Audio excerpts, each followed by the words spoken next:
Gagawa tayo ng low carb pansit. Maglagay lang ng konting tubig sa kawali. Tapos ibuhos ang egg yolk.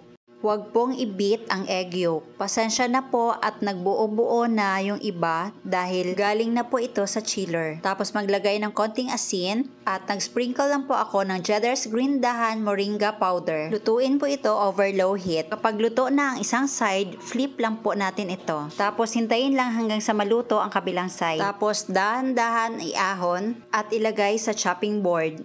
Tapos slice lang po ito ng pahaba kagaya ng pansit. Itong gamit ko ay pizza cutter. Pwede din po kayo gumamit ng kutsilyo. If you like this video, please like and share and follow me for more low carb recipes and health tips. O diba, parang totoong pansit, ang tibay, hindi napuputol. Kahit hila-hilahin pa. Ngayon, gawin na natin yung sahog. Ilalagay ko lang sa food processor ang mga ulo ng hipon. Magluluto na tayo ng mga sahog. Magme-melt lang po ako ng butter, then add minced garlic. Cook until golden brown. Ngayon, kukunin ko lang yung ibang bawang. Tapos, ilagay ang mga onions at ang mga dinurog na ulo ng hipon. At yung katawan ng hipon. Then, add salt and pepper. At magdagdag ng konting tubig. Then, let it simmer for about 3 to 5 minutes. Lagay lang ako ng cabbage at bell pepper. Ngayon, hahanguin ko lang po yung mga hipon. At ilagay ang ating low carb pansit. Dahan-dahan lang haluin. Tapos naglagay lang ako ng Cheddar's green dahan organic cocoa aminos at Cheddar's green dahan organic coconut cider vinegar. O pwede din itong Cheddar's green dahan organic coconut sap vinegar. Tapos dahan-dahan haluin hanggang sa ma-absorb nito yung mga nilagay nating panlasa. At pwede na itong hanguin. Ay hala, nahagip ng camera. Gigil kasi hindi makapag-antay. Tumikim talaga.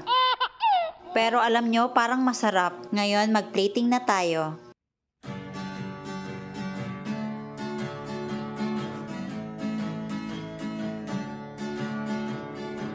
Naglagay lang ako ng cabbage, bell pepper, hipon, at quailed eggs. Syempre, hindi natin kakaligtaan yung chicharon, spring onions, at ang ating piniritong garlic. Huwag din kalimutan ang lemon. Ito na ang ating low carb pansit. Mag-squeeze lang tayo ng konting lemon, at tapos dahan-dahang haluin. O diba, legit ang ating low carb pansit.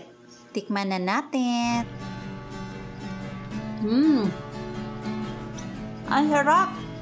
Para talaga siyang totoong pansit. Guys, try nyo talaga to. Ang sarap. Oh, parang totoong pansit.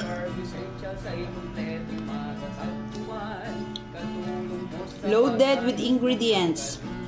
Ayan, no? Ang sarap. Grabe, the best. Parang hindi low carb. Ang sarap.